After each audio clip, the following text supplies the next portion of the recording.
Hello guys, म आज विश्वको नम्बर 1 युट्युबर मिस्टर बिस्टको बारेमा म जीवनी म भन्न गइराखेको छु। यिनी यति ठुलो युट्युबर कसरी बने यो भिडियोमा हेर्नुहोस्। यो भिडियोमा कोही पनि नयाँ हुनुहुन्छ भने मेरो लागि नभए पनि मिस्टर बिस्टको लागि भए पनि सब्सक्राइब गरिदिनुहोस् भन्दै म आजको म भिडियो सुरुवात गर्न चाहन्छु। मिस्टर बिस्ट विश्वको नम्बर 1 युट्युबर कसरी भने, उनको यो पछिको सफलताको राज के हो भन्ने म बारेमा यो म भिडियो बनाउन गइराखेको छु। आजको भिडियो सुरुवात गरौँ। भिडियो सुरु गरौँ। आज म विश्वको नम्बर 1 युट्युबर मिस्टर बिस्टको बारेमा के कुरा मलाई थाहा भएको कुरा म बताउन गइराखेको छु। यो कुरा तपाईँहरूले सुनिदिनु होला। मिस्टर बिस्टको चाहिँ आफ्नो मान्छे हो। उनको जन्म चाहिँ अमेरिकामा भएको। उनी हामी जस्तो एउटा सानो मिडल क्लास फ्यामिलीबाट विश्वको नम्बर 1 युट्युबर सबैभन्दा उनी चाहिँ पहिला चाहिँ संस्कार गएको थियो। एउटा संस्कार गएको थियो। अहिले चाहिँ उनीलाई चाहिँ विश्वमा कोही पनि मान्छे छैन।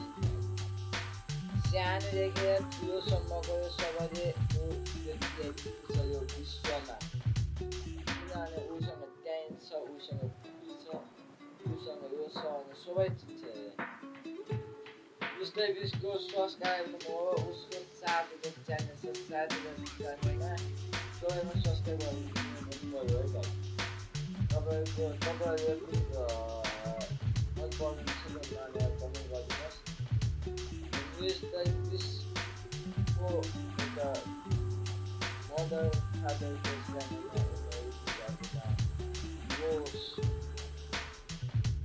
त्यतिखेरदेखि नै मिस्टर बिस्टले पढाइमा कमजोर थिए।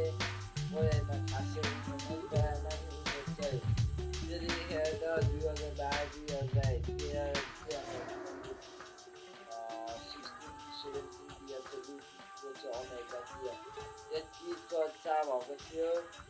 त्यतिखेर चाहिँ मिस्टर बिस्टले ठाने अब दुनियाँको सबैभन्दा ठुलो युट्युबर बन्छु भन्ने कुरा उनले ठाने। त्यहाँपछि उनले युट्युबमा भिडियो हाल्ने गरे उनको। त्यतिखेर उनलाई पनि घरमा फ्यामिलीमा चाहिँ कसैले पनि सपोर्ट गर्ने भएका थिएनन् गाइज। उनले चाहिँ आफ्नो मम्मी सबैलाई यस्तो यस्तो मम्मी भनेर भन्यो होला। उनको मम्मीले माने। त्यहाँ पछाडि मिस्टर बिस्टमा आफ्नो कोप निकाल्यो। त्यहाँ पश्चात मिस्टर बिस्टको 2017मा एउटा भिडियो आयो युट्युबमा। त्यहाँ चाहिँ उनीहरू चाहिँ एउटा 100वटा के भनेर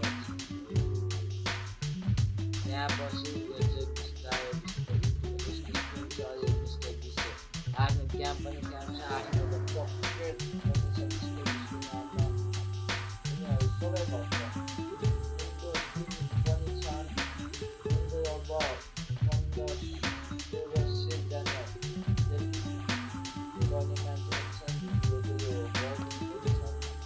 उनी चाहिँ मेन मान्छे हो। उनको चाहिँ अहिले चाहिँ 350 मिलियन सब्सक्राइबर छ। यो अहिलेको विश्वको सबैभन्दा हाइएस्ट सब्सक्राइबर हुनुमा पहिलो नम्बरमा पर्छ। सिओ नम्बर कति भन्ने हामी चाहिँ जीवनमा के कुरा सिक्नुपर्छ भने गाइज, हामी सानो केटाबाट पनि हामी चाहिँ नसा गर्नुपर्छ।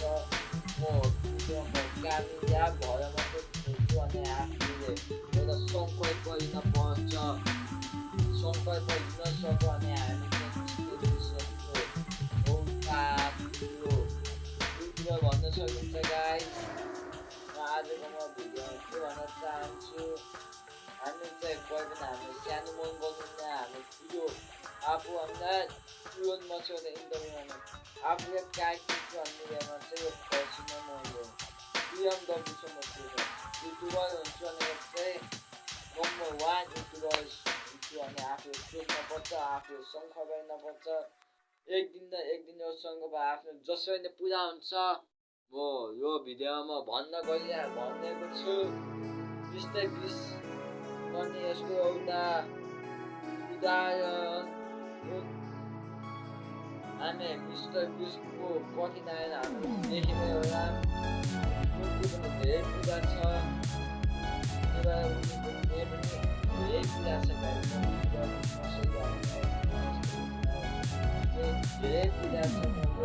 छ। अब 1 मिलियनमा सब्सक्राइब पुगेपछि म भन्दछु म युट्युबमा आफ्नो म मेन कायम हो किन हो भन्ने चाहिँ म 1 मिलियन सब्सक्राइब पुऱ्याइदिनुहोस् म भन्नेवाला छु। अन्त म तपाईँको सामुक्षबाट अथवा भिडियो देखेका होला। उसकै विषयमा यो भिडियो हेरुन्, अरू पनि ठुला मान्छे हेरुन्। युट्युबको चाहिँ यो गर्ने मान्छे पनि यो भिडियो विषयमा पुऱ्याइदियो हुन्छ भन्ने म आशा गर्न सक्छु। भन्दै म आजको भिडियो आज गाइस तपाईँको मेरो सामुक्षबाट युट्युबको सामुक्षबाट म बिदा हुन चाहन्छु। हस्त गाइस।